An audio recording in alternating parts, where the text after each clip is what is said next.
Hi, I'm Joanne Tabellija-Murphy, Director of Constituent Relations, Public Affairs at Walmart. This marks the first ever Magnetic Spaces, a content series that will capture my experiences as I bring together female leaders for magnetic discussions around issues that are relevant to women today. The concept is to bring together two diverse leaders for a blind discussion about their viewpoints on select topics. While they will be able to hear each other's answers, they won't be able to see one another until later. After the discussion, our guests will be challenged to match 5 descriptors on this board to the other guest, guided only by viewpoints they heard through the discussion. And to close, this board will be removed for a grand reveal as our guests see and reflect on the blind assumptions they made about the topics and maybe about each other. Let's bring them in. Without specific details about each of your backgrounds, in what ways has your perception of a working woman changed, if at all, since you were a girl until now? When I was a girl, a lot of the working women around me were also mothers. So I would see these women work so hard at their workplace, really put everything into their work, come home at 5, and then continue working at home. I didn't really see that work-life balance for a lot of women. It was just always working. But now I see women around me are sharing more responsibilities at home, and they're advocating for fair working hours. They're advocating for mutual responsibilities, especially when it comes to like raising children. The working women that I see in my life now definitely, I think, are more empowered to have a healthier work-life balance. My perception of working women from when I was a kid was my own mother. She was a fashion designer and a Chinese landscape painter, artist, but when we immigrated here, she gave it all up.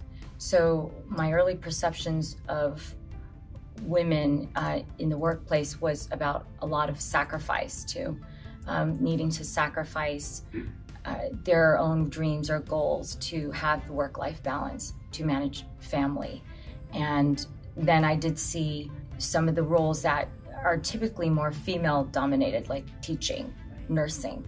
But now my perception has changed because you see that women are so much more empowered, and they want to have better work-life balance. They want to be able to have their dreams come true. So they are looking for partners that are equal to them, or that can have that sort of perspective of roles in the family life being equitable. Can you share an example of when you personally witnessed the impact of that changed perception? When I was a child, because of my dad's job, we had to move around a lot.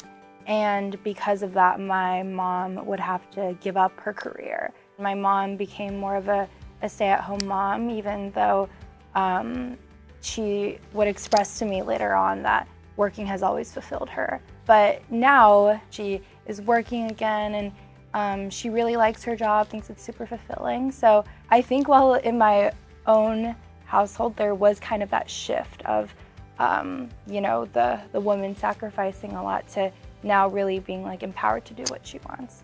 It is the story of so many immigrants that come here and they have these accelerated degrees, but they're starting over here, and it's really hard to find a job. And then because my father was doing his residency, we had to move around a lot too. It's impossible for a family to have both people working at the same time if there's so much movement with one person's job. So one person has to sacrifice. And so, but she always, you know, she and all the women around me, and they would say it to me and my sisters, like, you should always have your own money. You should always have your own career.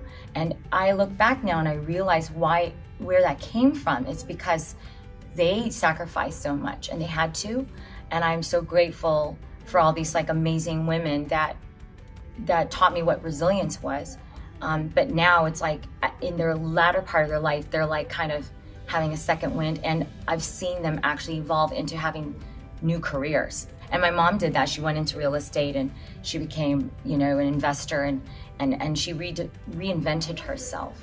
What are some non-negotiables that you would expect from your employer? It would be if I choose to have a life transition, meaning that I decide to have a child, to accommodate and understand that. I've been in situations where the minute, somebody got pregnant, the other women or people like jockeyed for their role. The other thing would be if there isn't a diversity group within the company, that I would be the person to start it, or that there would be some type of ERG group that promotes equity and inclusion for Asian Pacific Americans within that particular company. A workplace that doesn't only recognize my unique identity, but also celebrates it and celebrates what diversity can bring to the table, and how important perspectives from different cultures and different backgrounds can really produce something really, really amazing.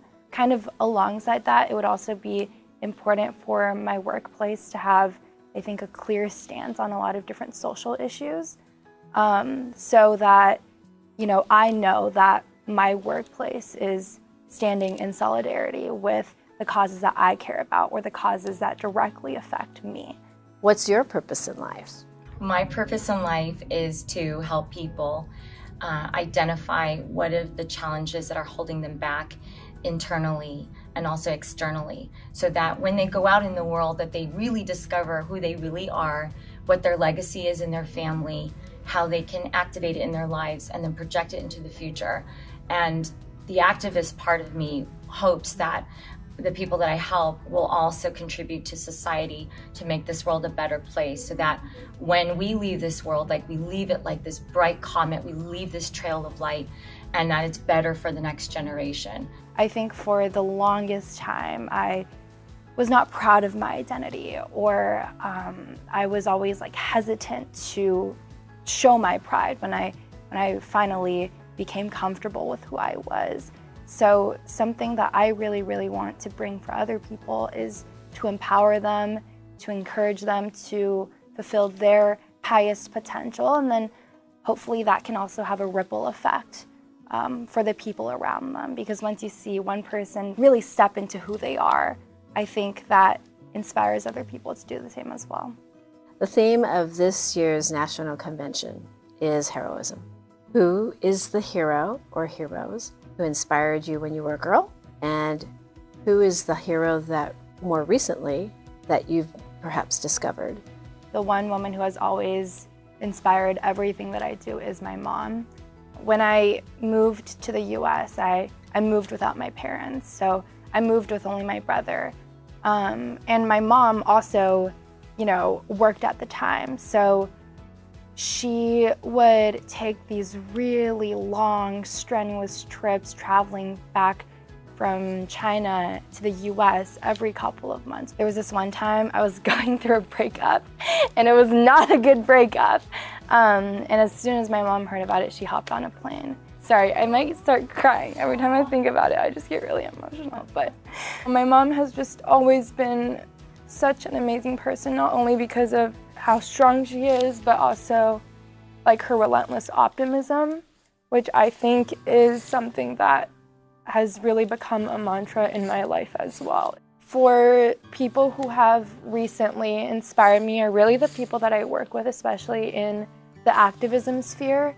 So many of these different strong women who have really become my support systems over the past few years, and it's just amazing to be able to see the grace that they carry themselves with. When we're talking about heroism and building a community of heroes here at the convention and the theme, I'm reminded of my parents' journey, my mother's journey, because she had told me that when they were escaping the communists, when they came, her family had tickets to get on a boat that was headed to Taiwan, and they neglected to get her one. My great-grandmother found a way to get an extra ticket, and that saved my mom's life. So she was only 3 at the time, and she was able to get on the same boat with her family and escape.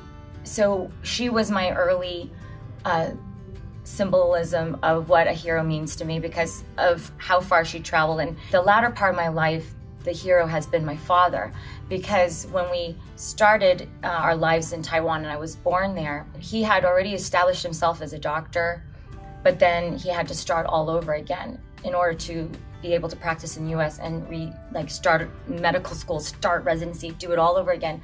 But the vision he had, I think, was very heroic, because he came to America 2 years before us and planted seeds and then sent for me and my second sister. And now to see him make his American dream come true for his family and to support all of the 4 kids for all of our dreams. But I am surrounded by amazing, incredible women and female friends who are powerhouses in their fields, but manage their lives at home with their family and have children. And they do it with such grace. They never complain, and they're such a force. And they continually inspire me to make myself a better person, to contribute more to society, and to do my part, as a woman, to empower others, other women too. That's why you are both magnetic forces. I'd like you to select 5 of the descriptors that you think most accurately describes the other person. I'm not screwing up here. 5? Oh my God! Oh Lord! And now for the grand reveal. Ready? Yes. Okay. Hi! Oh my gosh, I saw you in the elevator. Oh my gosh! It's so nice to meet you. It's so great to meet you. Okay. I'm Panney. I'm Stephanie. Nice to meet you too. Panney, please read your descriptors of Stephanie. So I chose founder of activism-minded apparel brand, millennial born 1981 to 1995, first-generation immigrant, resides in a majority blue state, and raised in the Northeast. And how accurate? Okay, so I am founder of an activism-minded organization. Oh, I thought it was either that one. I was thinking either one. Yeah, but not an apparel brand. That would be really cool though. I am actually Gen Z. I thought it was that one too. I actually was vacillating. Seriously. Yes. I am a first-generation immigrant.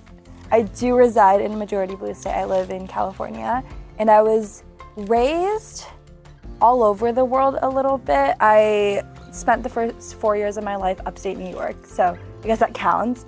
And then I lived in Taiwan for 4 years, China for 4 years, and now I live in California. Wonderful. Yeah. Okay, Stephanie, I'd like you to read your descriptors to Panney. So I have raised in the West. I have executive life coach.